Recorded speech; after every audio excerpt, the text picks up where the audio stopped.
What do you think is the appeal of the 40s and the big band songs? They seem to be much more timeless than other eras of music. I think a lot of it has to do with the lyrics. First of all, probably over the last 30 years, the younger people have not even understood the lyrics, let alone have been able to latch onto a song and say they really love that song. And it's interesting. I think the younger people are kind of starving for that. They might feel good with the beat, but we want to feel good by what we're getting from a song. And I think that goes back to the lyricists like Johnny Mercer and so many of those others. And that's why these songs have sort of stood the test of time, because the lyric is the same. No matter how old we are, no matter what the generation is, we're all still going through the same things. And it's interesting, about a year ago, I got an email out of the blue from a young gal, and her husband was in Iraq. And somehow or another, she heard the lyrics to Dream. And she sent me an email, and she wanted to know more about that song. And she apparently wanted to have the lyrics sent over to her husband. I mean, these are young people, and she connected with it, and she wanted to send that song to him so he would connect with that as well, that many miles away.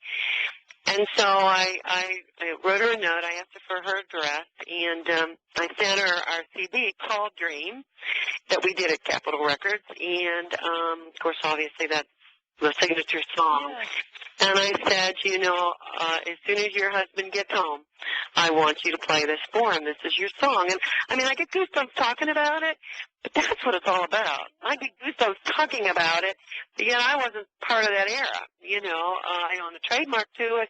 We're keeping this archival music alive and well. It is American history. But I'm touched when someone from the original era comes to me with tears in his eyes or hers and say, I lost my husband a few years ago. This was our song, or we met during this era, and then we come through all these decades and a young girl latching on to it, and she connected too, and waiting for her husband to come home from the war, and that's what they were doing in the 40s, oh, wow. waiting for their loved ones to come home. That's what's so special about this music, and that's why Michael Bublé and Harry Connick Jr. and all these younger artists are latching on to it as well, because first of all, they're talented. Secondly, they realize the essence of it, and they're turning on a whole new young audience with it as well. Of course, they think the music's all new. Yeah. They think it had to be You. It was just written, or it was rewritten for the movie When Harry Met Sally, and the kids latched on to it because Harry Connick Jr. sang it. They did not know that song was written in 1939. Oh, wow.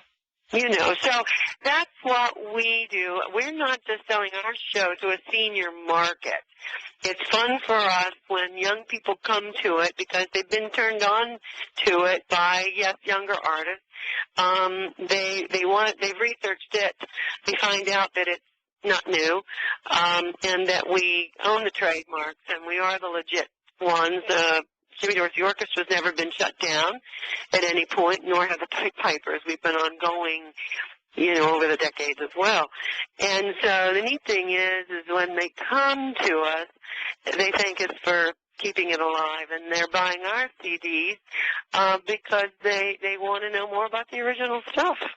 Okay. What does it feel like, something that you feel a particular obligation to maintain it in a certain standard? Yes. I would think you'd sound like you have great pride in it.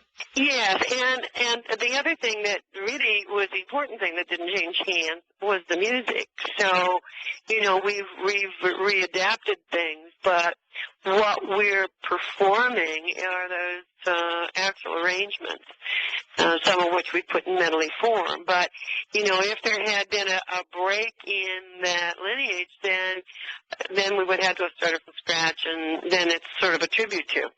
And we are definitely not a tribute. We are.